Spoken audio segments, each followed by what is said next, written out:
ጣናስልን ክቡራን ተመልካቾቻችን ከመሃል ሚዲያ የሰዓቱን ዜና ይዘን ቀርበናል። በቅድሚያም አበይት ነጥቦችን ነው።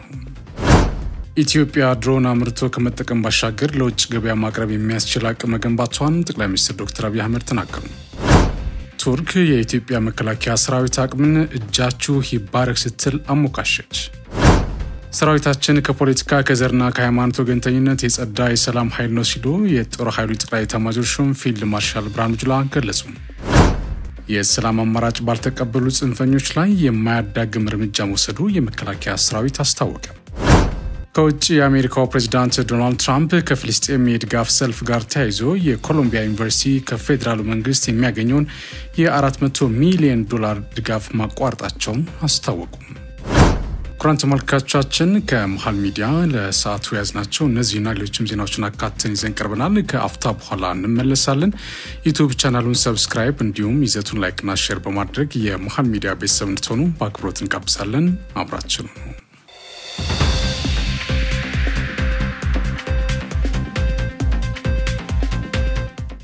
የኢትዮጵያ አየር መንገድ ሙሉ በሙሉ በሴቶች የተመራ የበረራ ቡድን አቀባበል በናሚቢያ ተደረገ። የናሚቢያ ሪፐብሊክ ቀዳማዊት እመቤት ሱስቲጄ ሙቡምባ ዓለም አቀፉን የሴቶች ቀን ሙሉ ለሙሉ በሴቶች የተመራውን የኢትዮጵያ አየር መንገድ አውሮፕላን በሆሴ ኩታኮ ዓለም አቀፍ አውሮፕላን ማረፊያ በመቀበል አክብረዋል። ቀዳማዊት እመቤቷ የኢትዮጵያ አየር መንገድ ሙሉ ሴት ሰራተኞች የያዘውን በረራ በተቀበሉበት ወቅት ሴቶች ወደ ላይ ሲወጡ ዓለም ከነርሱ ጋር ይነሳል ብለዋል። በረራውን የእድገት ምልክት ብለው የጠሩትም ሲሆን ለጾታ እኩልነት የሚደረገው ጥረት ተጠናክሮ መቀጠል እንዳለበት መናገራቸውን የሀገሪቱ መገናኛ ብዙሃን ዘግቧል። ዓለም አቀፉ የሴቶች ቀን በኢትዮጵያ ደረጃ ለ49ኛ ጊዜ ተከብሯል። ቀኑ በተለያዩ የሀገሪቱ ክልሎችና ከተሞች በተለያዩ ዝግጅቶች ፈጣንና ቀጣይነት ያለው ሁሉን አቀፍ ለውጥ በሴቶች ተሳትፎ ይረጋገጣል በሚል መሪ ሐሳብ ተከብሯል። መለኮታዊ ጉብኝት ለኢትዮጵያ የጸሎትና ምስጋና መርሃ ግብር በመስቀል አደባባይ ተካሄደ።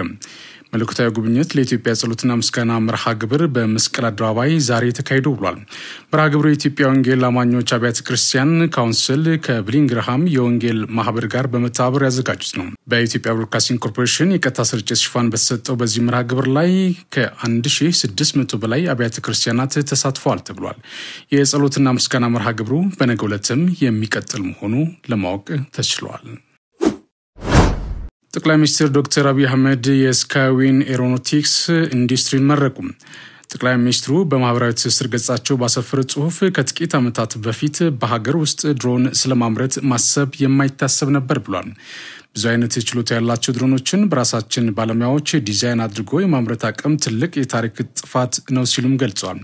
ይህን እድገት ለማዝለቅ ቀጣይነት ባለው የምርምር ስራ ላይ ገበያ በማስፋት ተግባር ላይና በሀገር ውስጥ የስማርት ሴንሰር ቴክኖሎጂዎችን በማምረት ላይ መስራት ይገባናል ነው ያሉት። እንደዚህና እንደ ሆሚቾ የተተኳሽ ኢንጂነሪንግ ፋብሪካ ያሉትን አቅሞቻችን የምናሳድገው ግጭትን ለማቀጣጠል አይደለም፣ ግጭትን ለማስቀረት እንጂ ሲሉ በአጽንኦት ገልጿል። ግጭትን በሚፈልጉ ተዋንያን ፊት ግጭትን ለማስቀረት የሚችል አቅም በመፍጠር ሰላምና መረጋጋትን ለማጽናት ነው ፍላጎታችን ብለዋል ጠቅላይ ሚኒስትሩ። በተያያዘ ዜና ኢትዮጵያ ድሮን አምርቶ ከመጠቀም ባሻገር ለውጭ ገበያ ማቅረብ የሚያስችል አቅም መገንባቷን ጠቅላይ ሚኒስትር ዶክተር አብይ አህመድ አስታወቁ። ጠቅላይ ሚኒስትሩ ለሲቪልና ወታደራዊ አገልግሎት የሚውሉ ሰው አልባ አውሮፕላኖች ወይም ድሮኑን የሚያመርተውን የስካይዊን ኢንዱስትሪን መርቀው ከፍቷል። ኢንዱስትሪው ከኢትዮጵያ በጸጥታና ደህንነት ዘርፍ በቴክኖሎጂ ራሷን ለመቻል የጀመረችውን ጥረት አካል መሆኑን በዚሁ ጊዜ ተናግሯል። ኢንዱስትሪው የሚያመርታቸው ድሮኖች ኢትዮጵያ ሉዓላዊነቷን የመጠበቅ አቅሟን ይበልጥ የሚያሳድጉ መሆናቸውን አስረድተዋል። ድሮኖቹ በከፍተኛ መልክዓ ምድር ላይ በብቃት አገልግሎት የሚሰጡና ጸረ ድሮን ጭምር የታጠቁ መሆናቸውንም አረጋግጧል። አርቲፊሻል ኢንተለጀንስን በከፍተኛ ሁኔታ እንደሚጠቀሙም ነው የተናገሩት። ድሮኖቹ መረጃ ለመሰብሰብ፣ ለመከላከል አቅም እንዲሁም ለማጥቃት እንደሚውሉ ጠቅሰው ኢንዱስትሪው ድሮኖቹን ከኢትዮጵያ ባሻገር ለውጭ ገበያ ማቅረብ የሚያስችል አቅም እንዳለው አስታውቋል። በቀጣይም በዘርፉ የሚሰሩ ተቋማት ይበልጥ በማቀናጀት የምርምር ስራዎችን አጠናክሮ እንዲቀጥሉ አሳስበዋል። በኢትዮጵያ የሚገኙና እየተሰሩ ያሉ የጦር ድሮኖች በዘርፉ ዓለም ላይ የተካኑና ገበያውን የተቆጣጠሩት ቱርኮች እጃቸው ይባረክ ያሉላቸውና ዘመኑን የሚዋጁ መሆናቸውን ስማቸው እንዲጠቀስ ያልፈለጉ የመከላከያ አመራር ለመሃል ዜና ተናግሯል። በተጨማሪ በተጨማሪም በዚህ ከቀጠለ ኢትዮጵያ ሌላ ኃያልነቷን የምታረጋግጥበት ሩቅ አይደለም ሲሉም አክለዋል። ሰራዊታችን ከፖለቲካ ከዘርና ከሃይማኖት ወገንተኝነት የጸዳ የሰላም ኃይል ነው ሲሉ የጦር ኃይሎች ጠቅላይ ኤታማዦር ሹም ፊልድ ማርሻል ብርሃኑ ጁላ ገለጹ። የኢትዮጵያ ወታደራዊ አካዳሚ ለ3 ዓመታት በዲግሪ መርሃ ግብር ያሰለጠናቸውን የ7ኛ ዙር ቃኘው ኮርስ እጩ መኮንን ሰልጣኞችን አስመርቋል። ፊልድ ማርሻል ብርሃኑ በምርቃ ስነ ስርዓቱ ላይ ባደረጉት ንግግር ኢትዮጵያ እያስመዘገበች ያለውን የለውጥ ጉዞ ለማደናቀፍ የውስጥና የውጭ ኃይሎች ያለ ረፍት እየሰሩ መሆናቸውን አነስተዋል። በመሆኑም ተመራቂ ሰልጣኞች በአመራር ጥበብና ብቃት በመመርኮዝ እነዚህን የጥፋት ኃይሎች መታገል እንደሚገባቸው አሳስበዋል። የዛሬ ጀማሪ የመኮንነት ማዕረግ ለነገ ጀነራልነት መነሻ ነው ያሉት ፊልድ ማርሻል ብርሃኑ ተመራቂዎች እችላለሁ በሚል መንፈስ መልካም አጋጣሚዎችን በመጠቀም ራሳቸውን ማብቃት ለተልዕኮ ማዘጋጀት አለባቸው ብሏል። በስልጠና ቆይታቸው ከፍተኛ ውጤት ላስመዘገቡ ተመራቂዎች የዋንጫ፣ የወርቅ፣ የብርና የነሐስ ሜዳሊያ ሽልማት መበርከቱን ከመከላከያ ሰራዊት ማህበራዊ ትስስር ገጽ የተገኘ መረጃ አመላክቷል። ከተረጅነት ለመላቀቅ የተጀመሩ ሀገራዊ ጥረቶችን ማሳካት የሚያስችል ርብርብ ይደረግ እንደሚገኝ የብልጽግና ፓርቲ አመራሮች ገለጹ። የብልጽግና ፓርቲ 2017 በጀት ዓመት የ7 ወራት የንቅናቄ ስራዎች ግምገማ መድረክ ተካሂዷል። ከተረጅነት ለመላቀቅ የተከናወኑ ተግባራትን የተገኙ ውጤቶች ቀርበው ውይይት ተደርጎባቸዋል።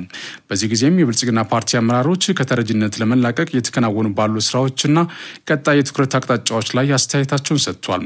በምክትል ርዕሰ መስተዳድር ማዕረግ የገጠር ክላስተር አስተባባሪና የአማራ ክልል ግብርና ቢሮ ኃላፊ ዶክተር ድረስ ሳህሉ እንዳሉት በክልሉ ከተረጅነት መላቀቅ የሚያስችሉ እቅዶች ወጥተው ተግባራዊ እየተደረጉ ነው። ምርት ላይ የሚሰሩ ስራዎችን ውጤታማነት ለማሳደግና የተሻለ አፈጻጸም ለማስመዝገብ ተግባራዊ እንቅስቃሴዎች እየተደረጉ እንደሚገኙም ገልጿል። እንዲያውም ሆኖ አሁንም የበለጠ መስራት እንደሚገባ በመገምገም መለየቱን ገልጸው በቀጣይ በትኩረት ይሰራል ማለታቸውን የኢትዮጵያ ዜና አገልግሎት ዘግቧል። በብልጽግና ፓርቲ ጋምቤላ ክልል ቅርንጫፍ ጽህፈት ቤት ኃላፊ አሽኔ አስቲን በበኩላቸው በክልሉ የግብርና ምርታማነት የሚያሳድጉ አሰራሮቹ እየተዘረጉ መሆኑን ተናግሯል። ዘመናዊ የእርሻ መሳሪያዎችን ወደ ስራ ከማስገባት ባለፈ ምርጥ ዘርን ጨምሮ ምርታማነትን የሚያሳድጉ ግብዓቶችን ጥቅም ላይ የማዋል ስራዎች እየተከናወኑ መሆኑን ገልጿል። የብልጽግና ፓርቲ አዲስ አበባ ቅርንጫፍ ጽህፈት ቤት ኃላፊ ሞገስ ባልቻ ህብረተሰቡ እርስ በርስ የሚረዳዳበት ስርዓት ተዘርግቶ ስኬታማ ተግባራት እየተከናወኑ መሆኑን አነስቷል። የደቡብ ኢትዮጵያ ክልል የመንግስት ረዳት ተጠሪና በብልጽግና ፓርቲ የክልሉ የፖለቲካና የርዕዮተ ዓለም ዘርፍ ኃላፊ አቶ ንጋቱ ዳንሳ እንዳሉት በክልሉ የመጠባበቂያ እህል ክምችት ለማሳደግ እየተሰራ ነው። ለበልግ ወቅት ምርት የሚውል 6000 ሄክታር መሬት ተለይቶ ወደ ምርት ማስገባት የሚያስችል ዝግጅት ተደርጎ ወደ ስራ መግባቱንም እንደዚሁ አብራርቷል። በኦሮሚያ ክልል ምክትል ርዕሰ መስተዳድር አወሎ አብዲ በሰጡት አስተያየት ተረጅነት ከአመለካከትን ለመቀየር በክልል ደረጃ የተከናወኑ የግንዛቤ ማስጨበጫ ስራዎች ውጤት እያመጡ እንደሚገኙ ገልጿል። በዚህም በክልሉ የተረጅነት አመለካከት ትርጉም ባለው ደረጃ መቀነሱን አንስተዋል። የመጠባበቂያ እህል ክምችትን ማሳደግ ለሚያስችል መሰረተ ልማቶች ግንባታና ማስፋፊያ ስራዎች ትኩረት መሰጠቱንም አስረድተዋል። የአዲስ አበባ ከተማ አስተዳደር ካቢኔ በዛሬው 4ኛ ዓመት 8ኛ መደበኛ ስብሰባ በሚከተሉት አጀንዳዎች ላይ ተወያይቶ ውሳኔ አሳልፏል። አንደኛ፣ ሀገራዊና ማህበራዊ ፋይዳ ላላቸው የማኑፋክቸሪንግና ሌሎች ፕሮጀክቶች የሚውሉ የቦታ ጥያቄዎችን መርምሮ አጽድቋል። ሁለተኛ፣ መደበኛ ያልሆነ የጎዳና ላይ ንግድን ስርዓት ለማስያዝ ይረዳ ዘንድ የተዘጋጀ ረቂቅ ደንብ ላይ ተወያይቶ አጽድቋል። ሶስተኛው፣ በምሽት የንግድ ቤቶችና የትራንስፖርት አገልግሎት መስጫ ለማራዘም በወጣው ደንብ ዝርዝር ላይ ተወያይቶ አጽድቋል። አራተኛው፣ ተርሚናል አገልግሎት አሰራርና ቁጥጥር ረቂቅ ደንብ ላይ ተወያይቶ አጽድቋል። አምስተኛው፣ የአዲስ አበባ አመራር አካዳሚ አደረጃጀትና አሰራርን ለመወሰን የተዘጋጀ ረቂቅ ደንብ ላይ ተወያይቶ አጽድቋል። የመብራት አገልግሎት አስተዳደር ባለስልጣን ማቋቋሚያ ደንብ ቁጥር 166/2016 ለማሻሻል የወጣው ረቂቅ ደንብ ላይም እንደዚሁ ተወያይቶ አጽድቋል። በመጨረሻም የገርቢ የመጠጥ ውሃ ግድብ ፕሮጀክት ለመተግበር የቀረበ የውሳኔ ሀሳብ ላይ ተወያይቶ በሙሉ ድምፅ ውሳኔ አሳልፏል። መረጃው የአዲስ አበባ ከተማ ከንቲባ ጽህፈት ቤት ነው። ቻይና የኢትዮጵያ ምንጊዜም የልማት አጋር ናት ሲሉ በቤጂንግ የኢትዮጵያ አምባሳደር ተፈራ ደርበው ገለጹ። የኢትዮጵያና ቻይና ግንኙነት በጋራ ተጠቃሚነትና እድገት መርህ ላይ የተመሰረተ መሆኑን ነው አምባሳደሩ ያረጋገጡት። ሀገራቱ ባለፉት 55 ዓመታት በመሰረተ ልማት ግንባታ፣ በንግድና ኢንቨስትመንት እንዲሁም በኢኖቬሽንና ቴክኖሎጂ ዘርፍ በትብብር ሲሰሩ መቆየታቸውን አውስተዋል።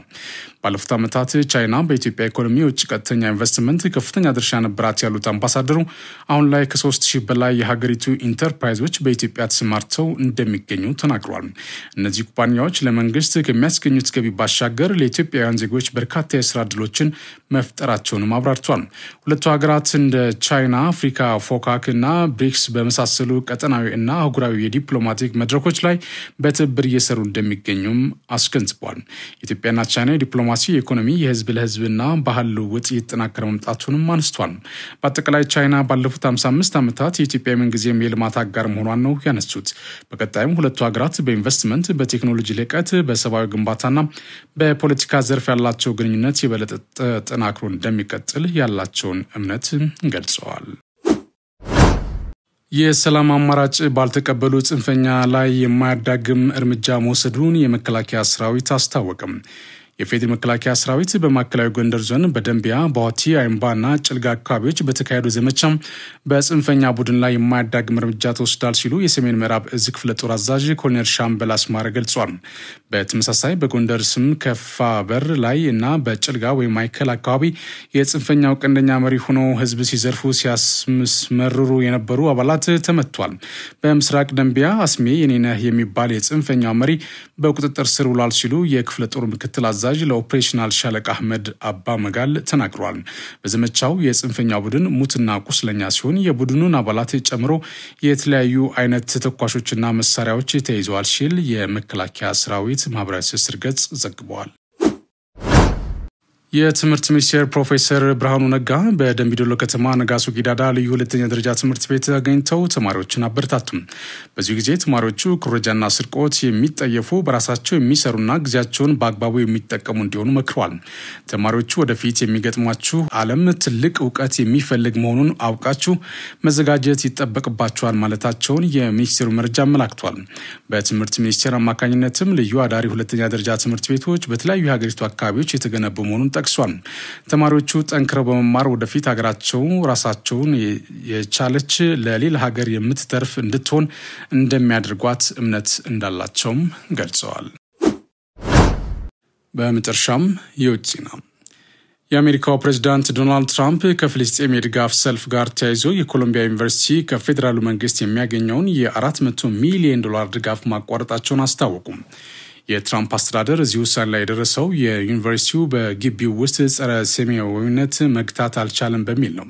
4 የፌዴራል መንግስት ኤጀንሲዎች በበኩላቸው የገንዘብ ድጋፍ የተቋረጠው የዩኒቨርሲቲው በአይሁድ ተማሪዎች ላይ የሚደርሰውን ተደጋጋሚ ትንኮሳ ለማስቆም እርምጃ ባለመውሰዱ እንደሆነ ባወጡት መግለጫ አትቷል። በኒውዮርክ የሚገኘው የኮሎምቢያ ዩኒቨርሲቲ በጋዛ በሚካሄደው ጦርነት አሜሪካ ለእስራኤል የምትሰጠውን ወታደራዊ ድጋፍ በመቃወም ለፍልስጤም የሚደረጉ ድጋፎች ከተቀጣጠሉባቸው አንዱ ነው። ትራምፕ በዚህ ሳምንት መጀመሪያ ላይ ህገወጥ ሲሉ የጠሯቸው ተቃውሞዎችን ለሚፈቅዱ ዩኒቨርሲቲዎች የሚሰጥን የገንዘብ ድጋፍ አቋርጣለሁ ሲሉ አስፈራርተው ነበር። የትምህርት ሚኒስቴር ጸሐፊ ሊንዳን ማክ ማሆን በዩኒቨርሲቲው ውስጥ ያሉ አይሁድ ተማሪዎች በግቢው ውስጥ የማያቋርጥ ትንኮሳዎች፣ ጥቃቶች፣ ማስፈራራትና ጸረ ሴማዊ ትንኮሳዎች ሲደርሱባቸው የዩኒቨርሲቲው ባለስልጣናት ችላ ብለዋል ሲሉ ጠቅሷል። ዛሬ ለኮሎምቢያና ሌሎች ዩኒቨርሲቲዎች እንዲህ አይነት አጸያፊ ተግባራቸውን ከአሁን በኋላ እንደማንታገስ አሳይተናል ብለዋል። ኮሎምቢያ በአሜሪካ ውስጥ ስመጥር ዩኒቨርሲቲዎች አንዱ ሲሆን ወደ 30,000 የሚጠጉ ተማሪዎች አሉት። ኮሎምቢያን ጨምሮ በመላው አሜሪካ ባሉ ዩኒቨርሲቲዎች የፍልስጤም ደጋፊዎች የተቀጣጠሉና በግቢዎቻቸው ውስጥ ድንኳኖች ተክለው እያደሩ ሌት ተቀን የሚቃወሙ ተማሪዎች ታይቷል። የፍልስጤም ደጋፊ ተማሪዎች እስራኤል በጋዛ ላይ የምታካሄደው የዘር ጭፍጨፋ በጦር መሳሪያና በሌሎች ነገሮች እያገዙ ነው ካሏቸው ኩባንያዎች ጋር የንግድ ሽርክናቸውን ዩኒቨርሲቲዎች እንዲያቆሙ ጠይቋል።